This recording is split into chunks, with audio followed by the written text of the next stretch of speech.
नमस्कार दोस्तों। बिहार में एस्पिरेंट सिर्फ एग्जाम नहीं दे रहे हैं, वो ठंड में बैठ के प्रोटेस्ट भी कर रहे हैं और उनके ऊपर वाटर कैनन से भी लगातार ही उनको डिस्पर्स करने के लिए पानी छोड़ा जा रहा है। यहां तक कि लाठीचार्ज भी कर दी जा चुकी है। अब आप सोच रहे होंगे कि एस्पिरेंट्स बीपीएससी के जो एसडीएम बनने का ख्वाब देखते हैं, जो डीएसपी बनने का ख्वाब देते हैं, आखिर उनके ऊपर ऐसा क्यों हो रहा है? ये रीजंस क्या है? आइए हम आपको बताते हैं कि ऐसा इतिहास पहली बार नहीं हो रहा है।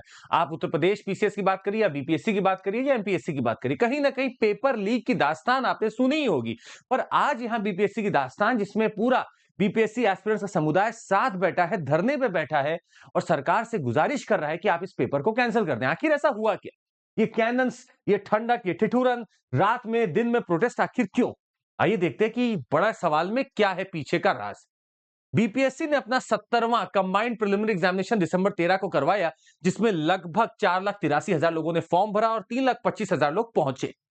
इसमें अच्छी खासी पोजीशन आई थी। 2000 पोजीशन के लिए एग्जाम था, जो इतिहास में एक अपने आप में बहुत बड़ा वैकेंसी था। 200 एसडीएम, 136 डीएसपीज और ना जाने कितने ही गैजेटेड ऑफिसर की पोस्ट थी। पर हुआ यह कि इनके बीच में विवाद तब चालू हुआ जब एस्पिरेंट्स वर्सेस यूपीएससी साफ दिखने लगा। एस्पिरेंट्स का यह मानना था कि इस बार बीपीएससी में जो पेपर आ रहा है उसमें नॉर्मलाइजेशन लगाया जाएगा। मतलब अलग अलग स्टैंडर्ड का पेपर बनेगा और अलग अलग स्टैंडर्ड के हिसाब से जब लोग आंसर करेंगे तो सबका स्कोर निकलेगा। स्कोर को नॉर्मलाइज किया जाएगा ताकि सबका स्कोर एक समान स्तर पे लाया जा सके। अब नॉर्मलाइजेशन का प्रोसेस क्या है, फॉर्मूला क्या है, ये किसी को भी नहीं पता रहता है। और नॉर्मलाइजेशन नॉर्मली इन बड़ी वैकेंसीज को भरने के लिए कई बार गलत साबित भी होता है। तो एस्पिरेंट्स का यह दावा था कि नॉर्मलाइजेशन नहीं होना चाहिए। यहां बड़े बड़े और भी जो कोचिंग के संस्थापक हैं और भी जो मेंटोर्स हैं, एजुकेटर्स हैं, हमारे सभी लोग इसमें फेवर में थे कि नॉर्मलाइजेशन नहीं होना चाहिए। सरकार ने इसको सिर्फ बोला कि ये र्यूमर है, ऐसा कुछ भी नहीं है। यहां पे आप डायरेक्टली देख सकते हैं कि हमारी तरफ से कोई भी नॉर्मलाइजेशन की बात नहीं की जा रही है और ये सब एक एक र्यूमर है। अभी तक इसका पता इसलिए नहीं चल पा रहा है क्योंकि बीपीएससी का प्रीलिम्स हुआ है। अब वो भी अधर में है कि वापस री प्रीलिम्स होगा या फिर जिन लोग का बस गलत हुआ उनके साथ होगा। क्या नॉर्मलाइजेशन, अभी तक कुछ पता नहीं चला है। पर बीपीएससी ने क्लियर कर दिया कि ये सिर्फ र्यूमर मात्र है, नॉर्मलाइजेशन नहीं हो रहा है। ऐसी कोशिश यूपी पीसीएस में भी की जा रही थी, जहां पे 2 शिफ्ट में एग्जाम रखे जा रहे थे 2 दिन के लिए, जिससे कि अलग अलग पेपर आ सके और अलग अलग पेपरों में जब सबके मार्क्स आएंगे तो उसको नॉर्मलाइज किया जा सके। खैर, यूपी पीसीएस ने अपने आप को बैक किया और ऐसा नहीं किया। बीपीएससी भी शायद इस रास्ते को पकड़ चुकी होगी। अगला जो विवाद उठता है सर, वो उठता है एक सेंटर पर। 912 सेंटर बिहार पीसीएस एग्जामिनेशन के लिए चुने गए थे, जिसमें 911 पे तो शांतिपूर्वक काम हो चुका था।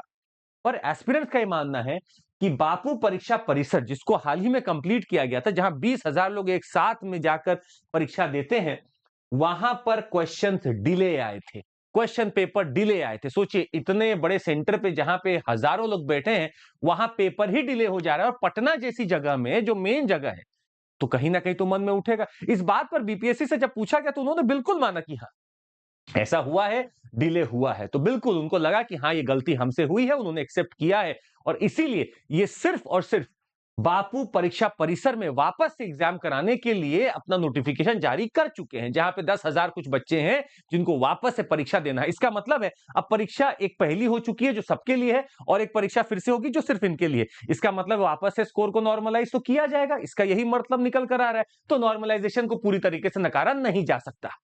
तीसरी चीज आपको बता दें, जो फिर से एक युद्ध हुआ वो इस बात को हुआ कि एस्पिरेंट्स ने बोला कि आपके बीच में कोई कोऑर्डिनेशन ही नहीं है और आरोप लगने लगे कि बापू परीक्षा परिसर में कुछ ना कुछ तो तालमेल चल रहा है। जहां बीपीएससी शायद आपका बीएसईबी में, जो बिहार का एजुकेशन बोर्ड है, उससे तालमेल नहीं बैठा पा रहा है और कुछ ना कुछ यहां पर हलचल है, गलत हो रहा है। इसमें बीपीएससी ने साफ कहा कि हमारे अंडर में नहीं आता है। क्या ये भी मेरी गलती है? ऐसा बीपीएससी ने बोला है कि हमारे अंडर में ये परिसर नहीं आता है, तो हमारी यहां पे कोई गलती नहीं है। हमने पूरी कोशिश की ठीक से कराने की, पर नहीं हो पाया होगा। खैर, अपने अकाउंटेबिलिटी रिस्पॉन्सिबिलिटी को छोड़कर किसी और के ऊपर डाल देना, ये तो हम देखते ही आ रहे ब्यूरोक्रेसी में। तीसरी बात भी हम आपको बता दें, एस्पिरेंट्स का यह भी मानना था कि आप जो क्वेश्चंस दे रहे हो, वो क्वेश्चंस इस लेवल के थे ही नहीं जो बीपीएससी में पूछे जाए। मतलब बात ये होगी कि आईआईटी के एग्जाम में आप क्लास 10th के बोर्ड का एक छोटा सा न्यूमेरिकल पूछ के आ रहे हैं और यहां पर बीपीएससी में आप पूछ रहे हैं पुलिस रिक्रूटमेंट एग्जामिनेशन के लेवल का प्रश्न। और इतना ही नहीं, आरोप यह भी है कि आपने पेपर में क्वेश्चंस दूसरे इंस्टीट्यूट्स द्वारा बिल्कुल सेम के सेम आपने छाप दिए हैं। मतलब किसी इंस्टीट्यूट के सैंपल पेपर में जो पेपर में क्वेश्चंस थे वही आपने भी छाप रखे हैं। इसके ऊपर भी जवाब दिया बीपीएससी। बीपीएससी ने बोला कि अगर आपको पेपर इतना ही आसान लग रहा था तो इसमें कोई बड़ी बात नहीं है, सब बातें प्राइवेट में हो तो बेहतर है, और अगर ऐसा है तो आपके कट ऑफ हाई जाएगी, हमें इस बात का कोई दिक्कत नहीं है। जो अच्छा परफॉर्म करेगा उसका कट ऑफ हाई जाएगा, वो उसमें बैठ जाएगा आराम से जाके। जिसका कट ऑफ हाई जाने की वजह से नहीं होगा, इसका मतलब उसने ये भी नहीं देखा है। मतलब आप कहीं ना कहीं ये बता रहे हैं कि शायद हो सकता है आपने चलते फिरते अपना क्वेश्चन लगा ही दिया हो। बोल रहा ये भी बोला गया कि हमारा एक एक्सपर्ट पैनल है जो ये काम करता है। अब एक्सपर्ट पैनल क्या इंस्टीट्यूट के ही पेपर्स को पढ़ रहा है, क्या वो खुद भी पेपर बनाया नहीं बनाया, ये सब अभी तक बात हमें पता नहीं चल पा रही है। पर कहा यह जा रहा है कि पेपर बिल्कुल बढ़िया था, एकदम सटीक था और होना भी चाहिए। अगर समय होता हमारे पास तो हम थोड़े आपके क्वेश्चंस दिखाते, पर यूट्यूब के म्यूजियम में ऑलरेडी इसका एनालिसिस हो चुका है, इसलिए हम आपको क्वेश्चन नहीं दिखा रहे हैं। पर बड़ी बात हम आपको ये बता दें कि विरोध इस बात का अभी भी चल रहा है, प्रोटेस्ट इस बात का चल रहा है कि पूरे के पूरे बीपीएससी को वापस से कराया जाए, तभी सबके साथ न्याय होगा। हम आपको बता दें बीपीएससी ने अपनी तरफ से बोला है कि वो 10,000 से ज्यादा छात्र जो कि बापू परीक्षा परिसर में थे उनके लिए वापस से कराएगा, सबके लिए नहीं कराएगा। और उन्होंने बोला कोई पेपर लीक नहीं हुआ है, ऐसा कुछ भी नहीं हुआ है। पर आरोप ये लग रहा है कि पेपर लीक हुआ है, क्योंकि ये पहली बार नहीं होगा, पहले भी कई बार ऐसे दास्तान उठ चुकी हैं। यूपी पीसीएस ने इस बार बहुत सतर्क रहकर अपने पेपर को करवाए हैं, और वो भी एकदम साल के अंतिम समय में कराया है। आरओ एआरओ का एग्जामिनेशन आगे स्थगित कर दिया गया है।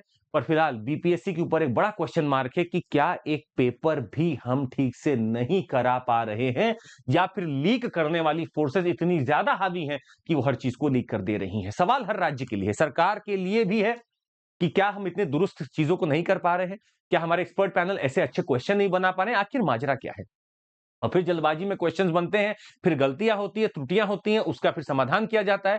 इन सबसे एक ही चीज हो रही है कि एस्पिरेंट्स का कॉन्फिडेंस, एस्पिरेंट्स की लाइफ और एस्पिरेंट्स का जो जज्बा है वो कहीं ना कहीं खत्म होता दिख रहा है। पर फिर भी सल्यूट है उन लोगों को जो लगे हुए हैं इस एग्जाम में। हम सब आपके साथ हैं, आप जरूर करें। और हम निवेदन भी करना चाहेंगे यहां से कि जो एस्पिरेंट्स के हित के लिए उचित हो, जरूर ऐसा कदम लेना चाहिए। खैर, ये रही हमारी अभी तक की बात। हम आपको ये छोटा सा चीज बताना चाहते हैं कि हमसे भी अगर आप चाहे जुड़ना तो बहुत सारे आपके ऑप्शंस होते हैं। हमारे कोर्सेज भी चलते रहते हैं, आप देख सकते हैं, इसको अन्यथा मत लीजिएगा। बस ये बताने के लिए कि आप जुड़ सकते हैं, एक रास्ता देख सकते हैं, बहुत चीज हमारे यहाँ भी होती रहती है। और साथ ही में हमारे कुछ बैचेस भी चलते रहते हैं, तो आप देख सकते हैं, आपको पढ़ना है, आपको आगे बढ़ना है तो आप देख सकते हैं। That will be all from my side. Thank you so much, take care, जय हिंद।